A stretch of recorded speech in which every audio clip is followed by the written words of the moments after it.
That brings me to a question linked to your experience as one of the IOSCO committee member for the C5. Are there any gaps which really need to be addressed urgently and critically?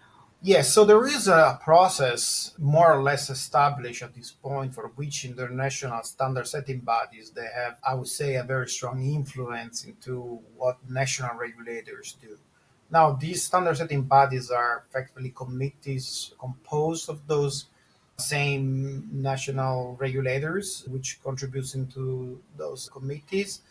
And so there's all the development of new principle of or standards for everybody to adopt. It's very clear. Those principles and standards are also at the base of the financial stability assessment program of the IMF and the World Bank. So you can say that whatever standards come out of these standard setting bodies somehow is then used also in that process, or at least contributes. And effectively, these principles and standards they are becoming more and more relevant, and their output is also to converge, to have regulations converging across different countries.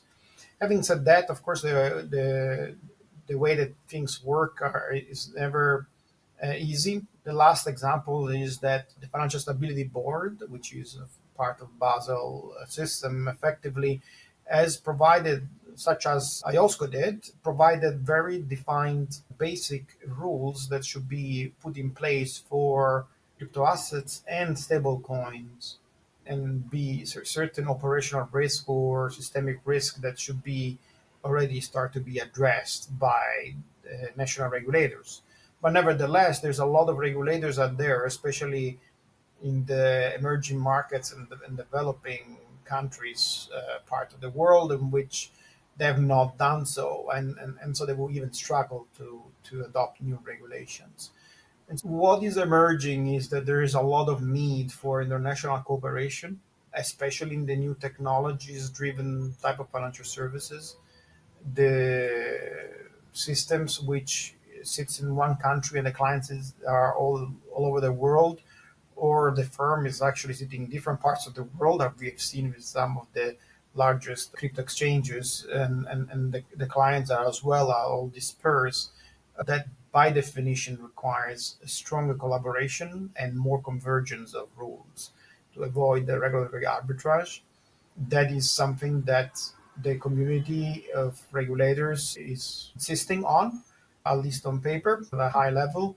Of course, you can see how that means that regulators have to start coordinating a lot more in order to tackle the supervision of institutions. And if they don't do it right, that creates even more complexity for the industry, because as anybody who works in compliance for a large firm operating in different countries will tell you, one of the things that nobody wants is different standards in different countries, because it's equivalent to having extra costs, as well as raising more risks for the firm. I think that the industry is actually wants the convergence, but there's a strong need for that to be put in place, because we live in a new world. You like it or not, use of these new technologies, financial services require stronger collaboration.